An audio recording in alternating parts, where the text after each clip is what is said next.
The morning sun rose over Greendale Valley, like it did every other day. Children ran through the streets with bags on their backs. Parents waved goodbye from doorways. Teachers stood at school gates with warm smiles. It was a normal day on the colony world of New Bison. Nobody knew it'd be the last normal day humanity would ever have. Greendale Valley was special. It held the largest school in all the outer colonies. More than 6,000 children lived and studied there. They came from 12 different human worlds to learn together. The valley was green and beautiful. Mountains protected it from harsh winds. Rivers gave it clean water. Humans had built something wonderful in that valley. Something pure. Captain Tejo Park sat in his office at the Earth Defense Force Base, 50 kilometers from Greendale. He was reading reports when his communication screen turned red. Emergency signals flooded in. He stood up so fast his chair fell backward.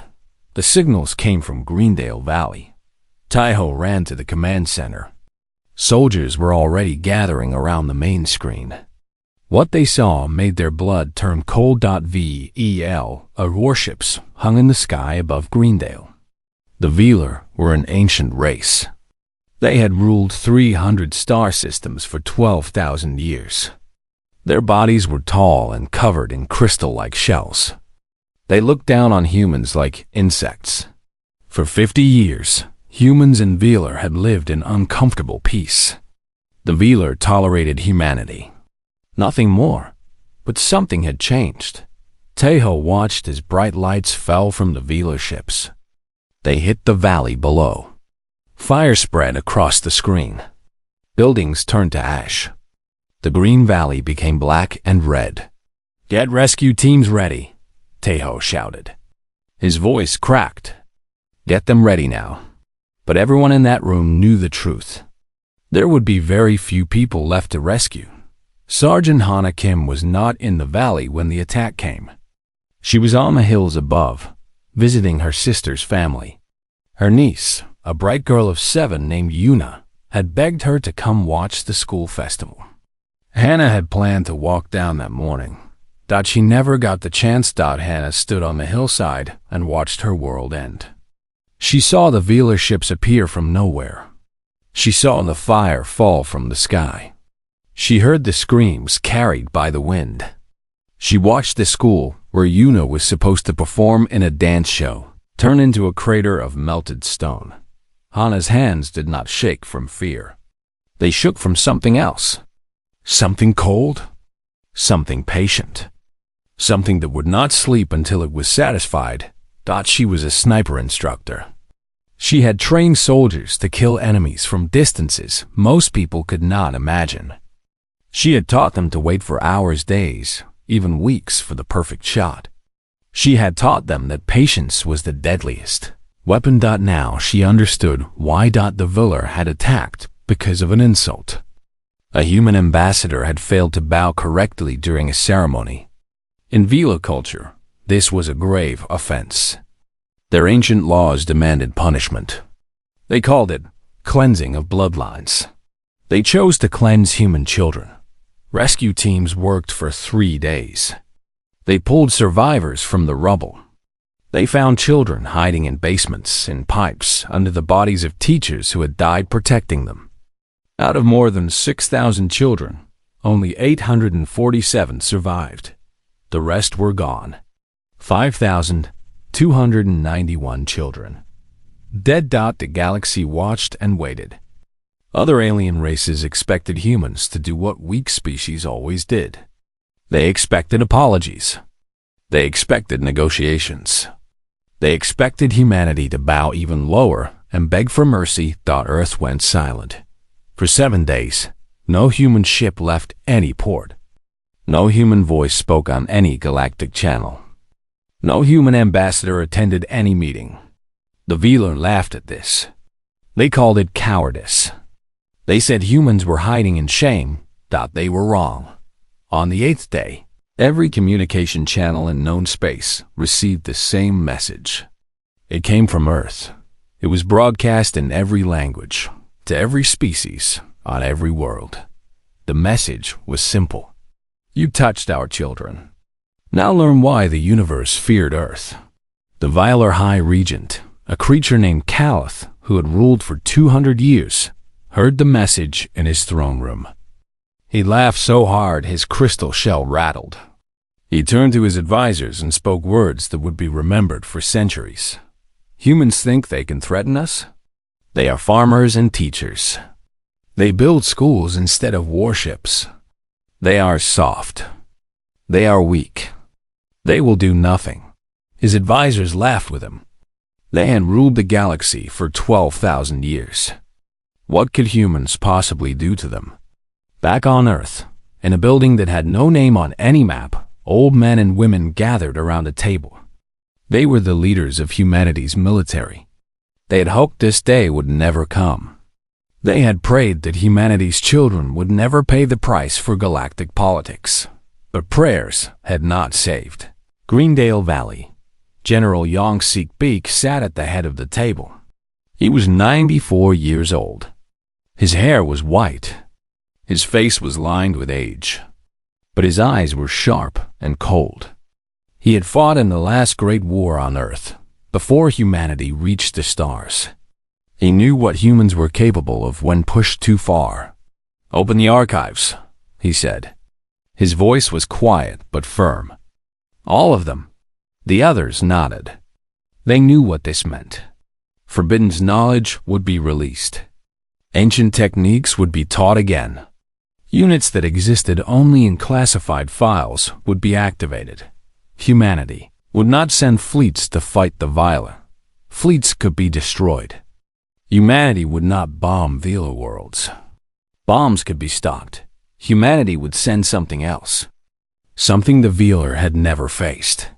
Something they could not understand. Hunters. In her small room on New Bizon, Hannah Kim received a message on her private channel. It contained only 2 words and a set of coordinates. Report immediately. She read the message 3 times. Then she packed a small bag with only the things she needed. She did not pack photographs or keepsakes. She did not need reminders of what she had lost. The memory of Yuna's smile was burned into her mind forever.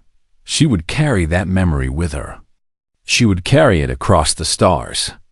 She would carry it into the hearts of those who had taken her niece from this universe. And she would make them understand what it meant to harm human children. The day the stars turned red was the day humanity changed. The galaxy did not know it yet. The Vilar did not know it yet. But deep in the cold spaces between stars, something was waking up. Something old. Something patient. Something that had slept since humanity left Earth and chose peace over war. The hunters were coming, and they would not stop until the debt was paid in full. General Yong-Sik Beak stood in a room that did not exist. No map showed this place. No record proved it was real. Deep beneath the mountains of old Korea, humanity kept its darkest secrets. Secrets from the wars before the stars. Secrets from the time when humans still killed humans. The old general walked slowly past rows of sealed containers. Each one held weapons, documents, and training programs that had been locked away for 200 years. Humanity had promised itself to never use these things again. They were tools of a darker age, but darkness had found humanity once more. Beak stopped in front of a container, marked only with a single word, Spectre. He placed his hand on the scanner. The container hissed open. Inside were files, old and yellow with age. Files about a program designed to create the perfect hunters. Not soldiers who fought in lines. Not pilots who flew in formations. Hunters who worked alone. Hunters who killed from shadows. Hunters who could erase entire command structures one life at a time. Snipers. The call went out across human space. It was quiet. It was secret. It reached only certain people. People with specific skills. People with specific losses. People who would not hesitate when the time came. They came from everywhere. Master Sergeant Dae-Seung Cho was the first to arrive. He was 47 years old, with gray at his temples and steady hands that never shook. He had spent 15 years in deep space reconnaissance, watching enemy movements from hidden positions. Once, he had waited 72 hours without moving to kill a pirate warlord who had been raiding colony ships. He did not eat. He did not sleep. He simply waited until his target appeared, took one shot, and disappeared. When they asked him why he volunteered, he said nothing. He simply showed them a photograph. It was a picture of his daughter's class from Greendale Valley. 23 smiling faces. His daughter was in the front row. None of them had survived. Corporal Yoonbai Lee was the youngest. She was only 24 years old, with short black hair and eyes that seemed to look through people rather than at them. She had been a competitive shooter before joining the military. She broke records that had stood for decades. Her instructor said she had a gift. Bai had a younger brother named Junwoo. He was 9 years old. He loved robots and dreamed of building spaceships. He was visiting a friend at Greendale Valley when the Vila came. When Numbai heard about the attack, she did not cry. She did not scream. She simply went to her room and sat in silence for 3 days. When she came out, something in her eyes had changed. The warmth was gone. Only cold purpose remained. Her training officers wrote one note in her file. Subject displays unusual calmness. No desire for revenge. Desires complete erasure of targets. Lieutenant Seok Jin Han came from the hostage rescue units. He was a man who believed in justice and proper rules. He had saved hundreds of lives by talking enemies into surrender. He believed that every problem had a peaceful solution. Then he watched the footage from Greendale Valley. He saw Villa soldiers walking through the burning streets. He saw them finding survivors and finishing them. He saw a teacher trying to shield 3 children with her body. He saw what happened next. Seok Jin requested transfer to Project Spectre that same night. When asked about his beliefs in justice, he gave a simple answer. Justice wears many faces. Sometimes it wears a kind face. Sometimes it does not. Warrant Officer Nari Moon did not carry a rifle. She carried something more dangerous. Information. She was an intelligence operative who had built networks of spies and informants across 40 star systems. She knew secrets that could topple governments. She knew weaknesses that enemies tried to hide. Her job was not to pull triggers. Her job was to find targets. Give me a name, she told General Beak, and I will tell you where they sleep, what they eat, who they trust, and where they will be standing 6 months from now. The training began in the harshest places Earth had to offer. The frozen peaks of Paektu Mountain, where temperatures fell so low that exposed skin died in minutes. The burning deserts of Australia, where the sun could kill a person in hours. The crushing depths of underwater facilities, where pressure tested the limits of human endurance. They learned to shoot in conditions the Velar could not imagine. Zero gravity, toxic atmospheres, blinding storms, complete darkness. They learned to hit targets at distances that seemed impossible. 2 kilometers, 3 kilometers, 5 kilometers. They learned patience. Real patience. The kind of patience that could wait for days without food or water. The kind of patience that could ignore pain, ignore fear, ignore everything except the mission. Colonel Hana Kim, now commander of the Sniper Division, watched her recruits train. She saw farmers' children learning to kill. She saw teachers' children learning to become ghosts. She saw scientists' children learning the art of death. It broke her heart. But she did not stop it. One night, Umbai approached her after training. The young woman's face was calm as always. Her eyes showed nothing. "Colonel," Umbai said, "I have a question." "Ask." The Velar do not use snipers. They fight with large armies and big ships. They have never faced hunters like us. Why? Hannah thought about this for a moment. It was a good question. The Velar had ruled the galaxy for 12,000 years. They had conquered hundreds of species. Yet they had never developed sniper tactics. Because they have never needed to, Hannah answered. They have always had more soldiers, more ships, more weapons than their enemies. They win by crushing everything in front of them. They do not understand the idea of a single person changing a war. Onbai nodded slowly. A small smile crossed her face. It was not a happy smile. Then they will not see us coming. No, Hannah agreed. They will not. 6 months passed. The recruits became something more than soldiers. They became ghosts, whispers, shadows that could cross the galaxy and kill without being seen. General Beak inspected them one final time. He walked down the line of hunters. Men and women who had given up normal lives.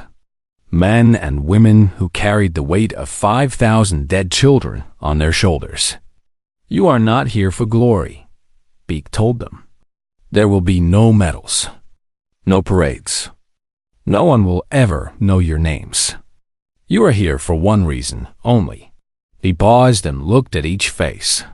You are here to teach the galaxy a lesson it will never forget. You are here to show them what happens when you touch human children. The hunters stood in perfect silence. Their eyes showed nothing. Their hands were steady. Their hearts were cold. They were ready. The Velar Dominion had ruled for 12,000 years. They believed they were untouchable. They believed humans were weak and soft. They were about to learn how wrong they were. 6 months had passed since Greendale Valley burned. The Velar High Regent Caliph stood on his balcony and looked out at his empire. 3 million of his people filled the streets of Velis Prime below. They had gathered to celebrate the punishment of humanity, to celebrate the death of human children. Caliph raised his arms. His crystal shell sparkled in the sunlight. He was 200 years old and had never known fear. His empire had crushed every enemy that dared to challenge it. Humans were nothing to him. Insects, pests. He opened his mouth to speak. The shot came from 4.7 kilometers away. Caliph's head exploded into 1,000 crystal pieces. His body stood for a moment, arms still raised, then fell forward over the balcony railing. It crashed into the crowd below. 3 million Velar stared in shocked silence at the body of their eternal leader. The sound of the shot arrived 2 seconds later. A distant crack that echoed across the city. Then the screaming began. In the sewers beneath the city, Master Sergeant Daesung Cho calmly took apart his rifle. His hands moved with practiced speed. He packed each piece into a bag that looked like a worker's toolkit. He had been in position for 6 days, eating nothing but nutrition paste, drinking recycled water. He had watched Caliph's schedule. He had studied the wind patterns. He had calculated the exact moment when the shot would be perfect. 1 bullet. 1 kill. By the time Velar security forces reached his firing position, Daesung was already in a maintenance tunnel heading to the spaceport.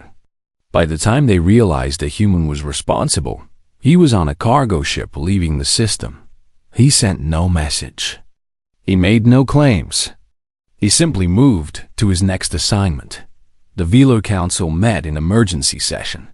They were afraid, though they would never admit it. How had a human gotten so close? How had one person killed their immortal regent?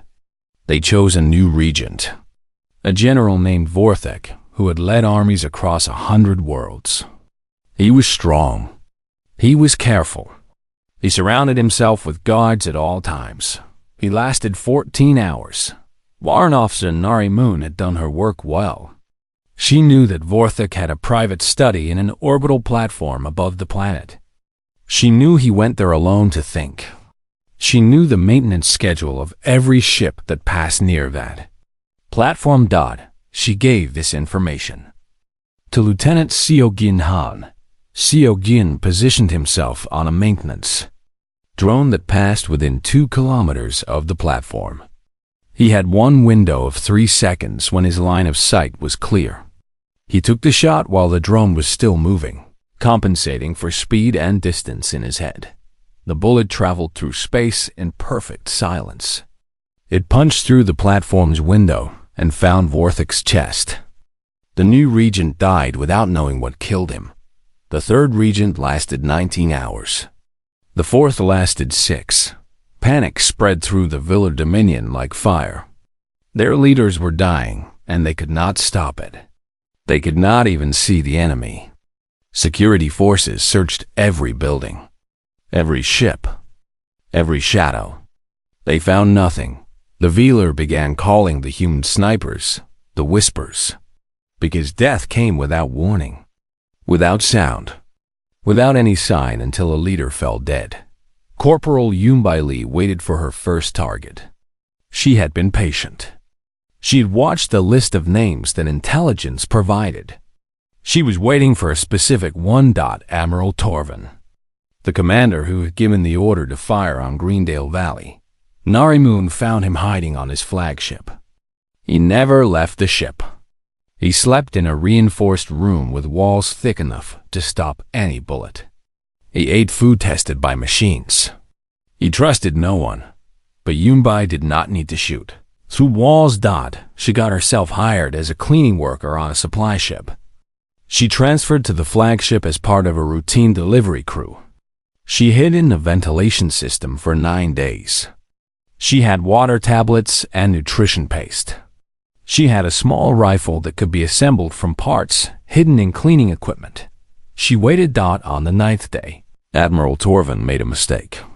He entered his private quarters without his guards. Just for a moment. Just to get a personal item. EUN-by was already there. She dropped from the ventilation shaft and landed without a sound. Torvin turned and saw a small human woman with cold eyes pointing a rifle at his chest. "Do you know why I am here?" she asked. Her voice was calm, almost gentle. Torvin's crystal shell rattled with fear. "The children. The human children. My brother was 9 years old. His name was Jun Woo. He wanted to build spaceships. I was following orders. The High Council demanded. I know." Yumbai nodded. "I do not care." She shot him through the chest. Then she shot him again to be sure. Then she put down her rifle and waited. She did not try to escape. She let the guards find her. She let them take her prisoner. She knew that human intelligence would arrange her release within weeks. More importantly, she knew that news of her capture would spread. Every Veeler would know that a small human woman had infiltrated their most secure flagship and killed their admiral in his own room. No one was safe. Nowhere was safe. Back on Earth, General Beak reviewed the reports. 17 high-ranking Veeler dead in 2 months. Their command structure was falling apart. Officers were refusing promotions. Governors were abandoning their posts. Fleet commanders were hiding in remote corners of the galaxy. Colonel Hana Kim stood beside him. "It is working," she said. "They are afraid. Fear is just the beginning." Beak shook his head. "We need them to understand that this will never stop. We need them to know that every leader they choose will die. Every officer who takes command will fall. Every Veeler who has power will become a target." He looked at the map of Veeler space. 300 star systems. Billions of beings. An empire that had stood for 12,000 years. We will not invade them. We will not bomb them. We will simply remove their ability to lead. An empire without leaders is just a collection of frightened people. Hannah nodded. She understood. This was not a war of armies. This was a war of fear. A war of whispers. A war that would be won one bullet at a time. In her cell on the Veeler flagship, Yumbai sat in perfect calm. The guards watched her through the bars. They were afraid of her. She could see it in the way they kept their distance. They were afraid of a small human woman with no weapons. Good. She closed her eyes and thought of her brother. She thought of his smile. She thought of his dreams. Then she thought of the names still on her list. She would see them all dead before this ended. Every single one. The whispers had begun, and they would not stop until the Villa Dominion was nothing but a memory. 2 years had passed since the first whisper. The Villa Dominion was dying, not from bombs, not from invading armies, not from great battles in space. It was dying from fear. Pure, simple, endless fear. Lieutenant Seok Jinhan stood on a hillside overlooking the villa's greatest military academy. For 2,000 years, this place had trained the warriors who conquered the galaxy. The finest young Veeler came here to learn the art of war. They left as officers who commanded fleets and armies. Seok Jin's mission was not to destroy the academy. A bomb would do that. Any fleet could do that. His mission was more precise, more cruel, more effective.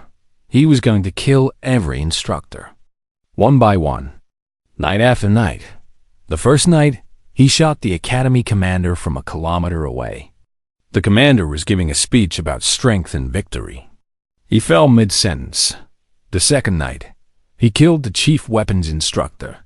The instructor was walking to his quarters after dinner. He never arrived. The third night, 2 senior trainers died within minutes of each other. Both were in different buildings. Both fell to single shots. By the 10th night, the remaining instructors refused to leave their rooms. They locked themselves inside. They posted guards. They changed their schedules randomly. It did not matter. Seok-Jin found ways. Air vents. Reflected shots off metal surfaces. Timing based on their breathing patterns visible through windows. He had been trained to find the impossible shot. He had been trained to never miss. By the 37th night, no instructors remained. The cadets graduated with no one left to teach them. They had learned nothing. They were supposed to be the next generation of Villa warriors. Instead, they were frightened children in uniforms, sent into a war they did not understand against an enemy they could not see. Across the Dominion, the effect spread. Provincial governors abandoned their posts. They sent messages saying they were sick or had family emergencies. Really, they were running, hiding in places they hoped the whispers would not find. Fleet admirals retired early. They gave up their ranks and their ships and moved to small colonies on the edge of known space. Some changed their names. Some changed their appearance. All of them lived in constant terror. Warrant Officer Nari Moon tracked them all. A network of informants had grown. Other species in the Dominion, species that had been conquered and oppressed for centuries, now helped the humans. They provided information freely. They wanted to see their masters fall. Nari shared a report with Colonel Hana Kim. In the last 6 months, we have eliminated 94% of their senior military leadership. They cannot replace them fast enough. No one wants the positions. Hannah read the numbers. She felt no joy, just cold satisfaction. What about their political structure? Collapsing. The High Council has met 43 times. Each time, they lose members before the next meeting. No one wants to be important anymore. Being important means being a target. This was the true weapon. Not the bullets. The fear. The knowledge that any Veeler who rose to power would die. The certainty that nowhere was safe. The understanding that humans would never stop. The Veeler tried to negotiate. They sent diplomats to Earth. They offered reparations, credits, technology, territory. They offered to return worlds they had conquered. They offered to free species they had enslaved. General Beak met with them once. He sat across a table from 3 Veeler ambassadors. Their crystal shells trembled. They could not hide their fear. "We offer everything," the lead ambassador said. "We admit our mistake. We will pay any price." Beak's old face showed nothing. "What price do you put on 5,291 children?" "We will pay whatever you ask." "Name a number." "There is no number." Beak stood slowly. His joints ached, but his voice was strong. "You cannot buy back children with credits. You cannot undo what was done. You can only pay with the only currency that matters." "What currency?" the ambassador asked desperately. "Fear, suffering, loss. The same things you gave the parents of Greendale Valley." He walked out of the room. Negotiations were over. The sniper campaign expanded. Human intelligence shared targeting information with resistance groups across Velar space. Species that had been silent for centuries began to rise up. They attacked Velar supply lines. They sabotaged Velar installations. They knew the Empire was weak. They could smell the blood in the water. Master Sergeant Daesung Cho continued his work. His kill count passed 100, then 200. Each target was chosen carefully. Military commanders, political leaders, nobles who had supported the Greendale decision. He never rushed. He never missed. He was a machine made of patience and cold fury. EU on by. Lee was released from Velar custody after 3 weeks. Human operatives arranged her escape. She was thinner, but her eyes were the same. Cold, empty, focused. She had a new list of names. She went back to work. One night, she found herself on the same world as Daesung. They met briefly in a safe house between missions. "How many names are left on your list?" Daesung asked. By checked her personal data pad. 47. "And when they are all gone?" She looked at him. For a moment, something human showed in her eyes. Something sad. "I do not know. I have not thought about after." Daesung nodded. He understood. Many of them felt the same. They had become weapons. They did not know how to become people again. Maybe they never would. Colonel Hana Kim addressed her snipers before the final phase of the operation. They gathered in a hidden base on a moon that had no name. Men and women who had once been farmers, teachers, scientists. Now they were ghosts who could kill from kilometers away. "They thought we were soft because we built schools instead of warships," Hana said. Her voice was quiet, but everyone heard. "They thought we were weak because we valued our children more than conquest. They learned the truth." She paused and looked at their faces. Some were young. Some were old. All of them carried the same weight. "We are not peaceful because we cannot fight. We are peaceful because we choose to be. They took that choice from us." She thought of Yuna, her niece's smiling face. The dance show that never happened. Now we take everything from them. Not their worlds. Not their wealth. Their ability to lead. Their ability to function. Their ability to exist as an empire. The snipers stood in silence. Their eyes were hard. Their hands were steady. The final phase begins tomorrow. We hit Velas Prime itself. We show them that even their throne world is not safe. We show them that nothing they do will ever protect them from us. She raised her hand in salute. They returned it. Tomorrow, the Vela would learn that their 12,000 years of rule were coming to an end. Not with a great battle. Not with flashing ships and exploding planets. With whispers. With shadows. With bullets that came from nowhere. The Empire would crumble. One leader at a time. The last leaders of the Velar Dominion gathered in a bunker beneath the surface of Velas Prime. 200 beings who still had the courage to hold titles. They were protected by 12 layers of security. 50,000 elite guards surrounded them. The bunker walls were thick enough to stop nuclear weapons. No signal could enter or leave without their permission. They believed they were safe. Master Sergeant Dae-Sung Cho studied the intelligence reports one more time. Warrant Officer Nari Moon had done excellent work. She had found every entrance, every exit, every ventilation shaft, every weakness. Most importantly, she had found the 18 exit points that the Wheeler thought were secret. Dae-Sung looked at the 11 other snipers who would join him. Yoon-Bai Lee sat quietly in the corner, checking her rifle for the 100th time. Her face showed nothing. She had crossed off 46 names from her list. Only one remained. The Wheeler Supreme Commander who had approved the Greendale attack. "We do not breach the bunker," Dae-Sung explained. "We do not need to. They will come out eventually. And when they do, we will be waiting." The 12 snipers spread across Vilas Prime. They took positions that covered every exit. Some hid in buildings. Some buried themselves in the ground. Some hung from the undersides of bridges. They carried enough supplies to wait for weeks. The summit lasted 5 days. Inside the bunker, the Wheeler leaders argued about what to do. Some wanted to surrender immediately. Some wanted to keep fighting. Some wanted to run and hide on distant worlds. They could not agree on anything.